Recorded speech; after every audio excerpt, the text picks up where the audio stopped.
नमस्कार, स्वागत आप सभी का YouTube channel knowledge TV Haryana. आज 26 अगस्त मंगलवार सुबह सुबह सभी हरियाणा वासियों के लिए 20 बड़ी खबरें, घोषणा, ऐलान। क्या है पूरी अपडेट, आइए देखते हैं। हरियाणा की हर छोटी से बड़ी योजना, घोषणा, आदेश, निर्णय, मौसम सभी की जानकारी के लिए चैनल को सब्सक्राइब जरूर कर लें। तो चलिए देखते हैं हरियाणा से आज 26 अगस्त 20 बड़ी खबरें, घोषणा, ऐलान। हरियाणा की इंडियन मेडिकल एसोसिएशन आईएमए और सरकार के बीच आयुष्मान योजना के तहत बकाया 500 करोड़ रुपए को लेकर बैठक हुई, जिसमें दोनों पक्षों के बीच सहमति बन गई। बैठक में चीफ सेक्रेटरी और एसीएस स्वास्थ्य मौजूद रहे। चर्चा के दौरान कई मुद्दों पर सहमति बनी, जिसके बाद आईएमए ने हड़ताल को खत्म करने का ऐलान कर दिया। आईएमए के राज्य प्रधान ने बताया कि प्रदेश भर के करीब 650 प्राइवेट अस्पताल आयुष्मान योजना के तहत मरीजों का इलाज करते हैं, लेकिन अप्रैल से अगस्त तक का लगभग 500 करोड़ रुपए का बकाया भुगतान अब तक जारी नहीं हुआ है। इसी कारण मजबूरन 7 अगस्त से आईएमए ने आयुष्मान योजना के तहत सेवाएं बंद कर रखी। बैठक में चर्चा हुई, जिसमें सरकार के साथ सहमति बन गई है। आईएमए के जनरल सेक्रेटरी ने बताया कि मीटिंग के दौरान चीफ सेक्रेटरी व एसीएस स्वास्थ्य ने आश्वासन दिया कि आयुष्मान योजना के तहत अस्पतालों की पेमेंट समय पर होगी। 30 दिन से लेट कोई भी पेमेंट नहीं होगी। अगर लेट होती है तो उन्हें तुरंत बता दें, पेमेंट जारी कर दी जाएगी। तो 30 दिन से लेट नहीं होगा भुगतान। आईएमए के जनरल सेक्रेटरी ने बताया कि चीफ सेक्रेटरी ने आश्वासन दिया है कि अस्पतालों को जो बकाया राशि है उसे जल्द जारी कर दिया जाएगा। आयुष्मान योजना के तहत उनके पास बजट आ गया है, जल्द अस्पतालों का भुगतान करने की व्यवस्था की जाएगी। तो हरियाणा में रात से खत्म हो गई है आईएमए की हड़ताल। सरकार के साथ बनी सहमति, आयुष्मान योजना के 500 करोड़ का होगा भुगतान। हरियाणा मौसम विभाग की तरफ से सुबह सुबह बड़ा अलर्ट जारी। हरियाणा में अगले कुछ घंटों में चरखी दादरी, भिवानी, झज्जर, रोहतक, हिसार, फतेहाबाद, सोनीपत, पानीपत, करनाल, जींद, कैथल, पंचकुला और चंडीगढ़ में मेघ गर्जन, आकाशीय बिजली, अचानक तेज हवाओं के साथ मध्यम बारिश की संभावना है। तो मौसम विभाग की तरफ से इन जिलों में अलर्ट जारी किया गया है। हरियाणा सीईटी एग्जाम पर हरियाणा विधानसभा में हंगामा। सीएम सैनी बोले 2 दिन में करेक्शन पोर्टल खोलेंगे। हुड्डा ने कहा ये पोर्टल वोटल का खेल छोड़ो। हरियाणा विधानसभा में मानसून सत्र के दूसरे दिन कॉमन एलिजिबिलिटी टेस्ट के एग्जाम पर हंगामा हुआ। कांग्रेस विधायक शीशपाल केरवाला ने गड़बड़ी और पेपर के लेवल पर सवाल उठाए। इसके जवाब में मुख्यमंत्री नायब सैनी ने कहा कि मैंने यूट्यूब पर वीडियोस देखी थी, कहीं भी दिक्कत सामने नहीं आई। 2 दिन में करेक्शन पोर्टल खुलेगा। सदन में हरियाणा विधानसभा सदस्य वेतन भत्ते एवं पेंशन सदस्य संशोधन विधेयक 2025 पारित किया गया। इसके तहत पूर्व विधायकों को 10,000 रुपये का मेडिकल अलाउंस मिलेगा। यह फैसला छोटे मेडिकल बिलों के लिए किया गया है। सीएम सैनी ने यह भी ऐलान किया कि 1984 के सिख विरोधी दंगों में जान गंवाने वाले 121 लोगों के परिवारों के सदस्यों को हरियाणा सरकार में उनकी सहमति से प्राथमिकता के आधार पर नौकरी दी जाएगी। जल भराव पर मंत्री हुड्डा और सैनी आमने सामने हुए। रानिया से आईएनएलडी विधायक अर्जुन चौटाला ने ध्यानाकर्षण प्रस्ताव रखा। उन्होंने कहा कि प्रदेश में जल भराव की समस्या है, जिससे फसलें खराब हो गई और पशुओं के लिए चारा भी नहीं बचा। सरकार ने इस पर कोई ध्यान नहीं दिया। कांग्रेस विधायक बलवान सिंह दौलतपुरिया ने कहा कि हरियाणा का 40% हिस्सा जल भराव से जूझ रहा है। फतेहाबाद में इस बार सबसे ज़्यादा नुकसान हुआ है। स्पेशल गिरदावरी की जाए, बेशक पोर्टल खोले जाएं। इस पर मंत्री श्रुति चौधरी ने कहा कि पंप के जरिए पानी निकाला जा रहा है।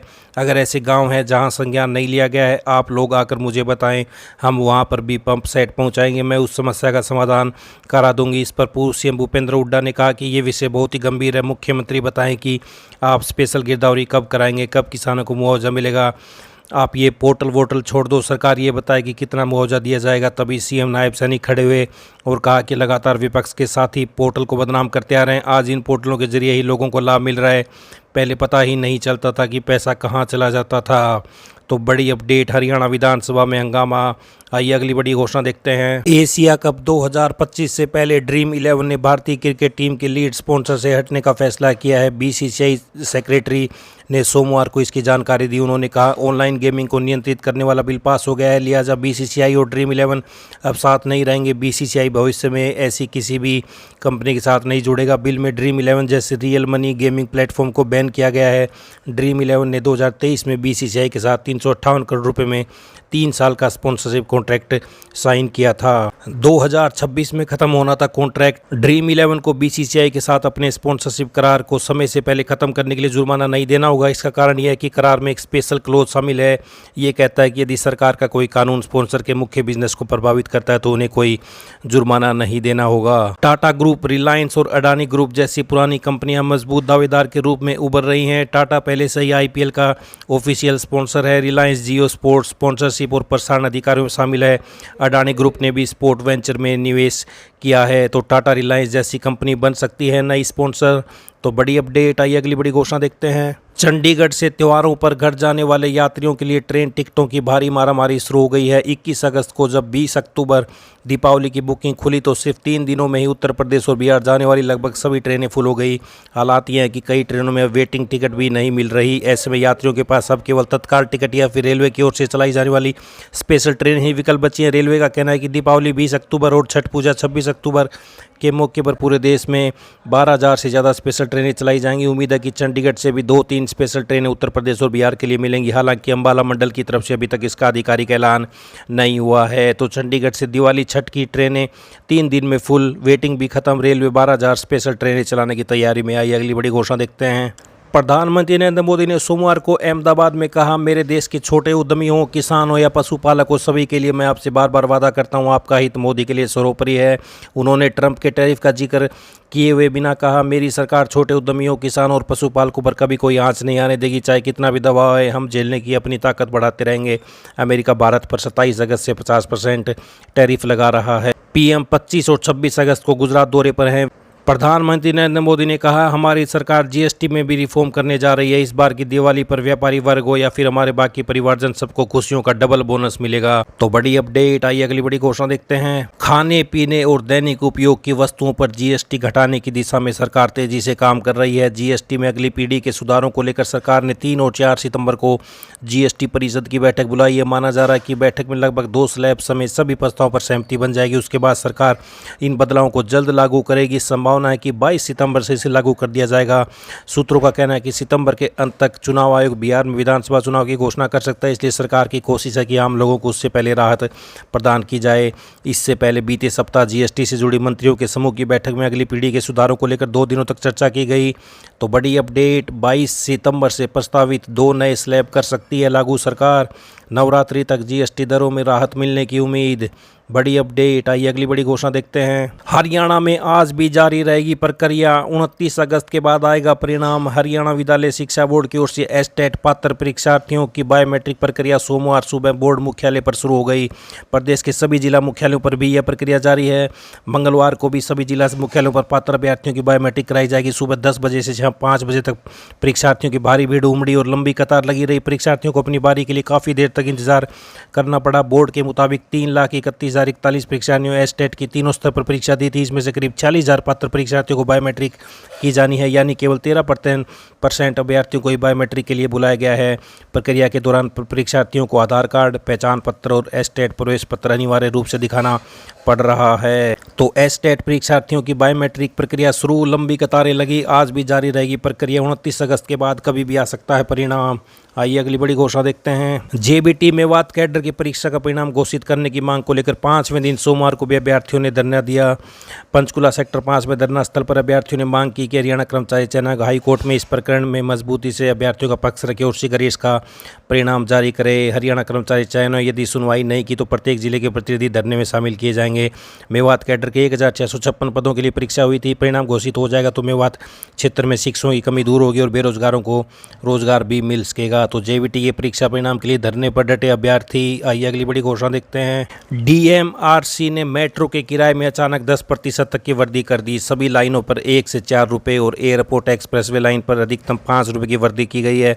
हालांकि रविवार, राष्ट्रीय अवकाश और पीक आवर से इतर यात्रा करने वालों को 10% की छूट पूर्ववत जारी रहेगी। सोमवार सुबह जब लोग मेट्रो स्टेशन पहुंचे तो वहां ट्रेन के समय की नहीं बढ़े किराए की सूचना अनाउंस हो रही थी।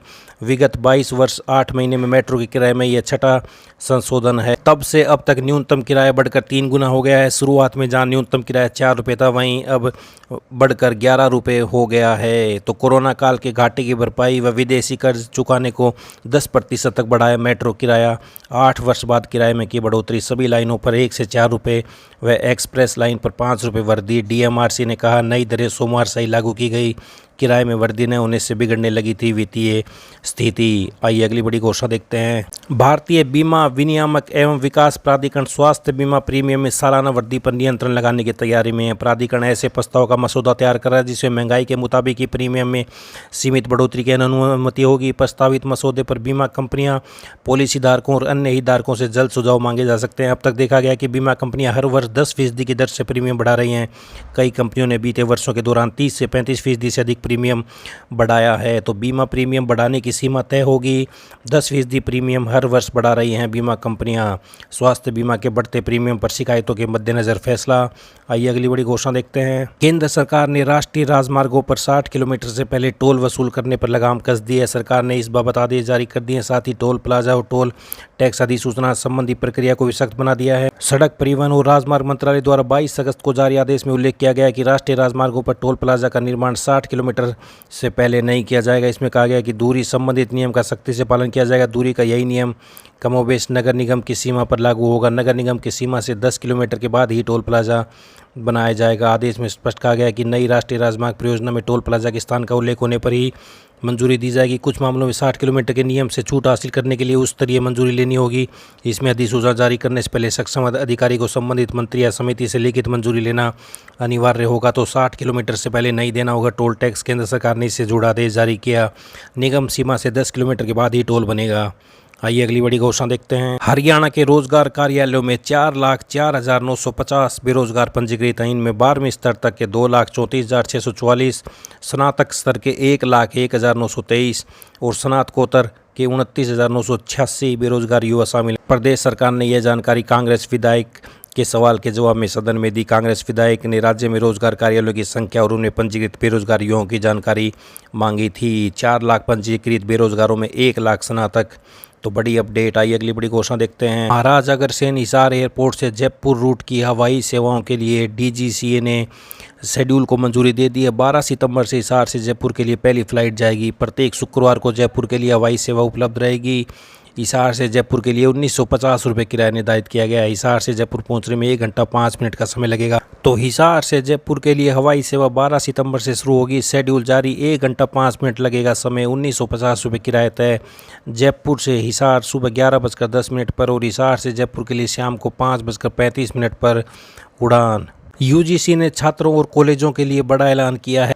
अब मनोविज्ञान, nutrition, biotechnology, microbiology, food science जैसे course open and distance learning और ऑनलाइन मोड से नहीं पढ़ाए जाएंगे। यह नियम जुलाई-अगस्त 2025 से लागू होगा। तो यूजीसी का बड़ा फैसला। अब छात्र स्वास्थ्य और विज्ञान से जुड़े कोर्स नहीं पढ़ सकेंगे ऑनलाइन। जिन संस्थाओं को पहले मिल चुकी मान्यता उसे वापस लिया जाएगा।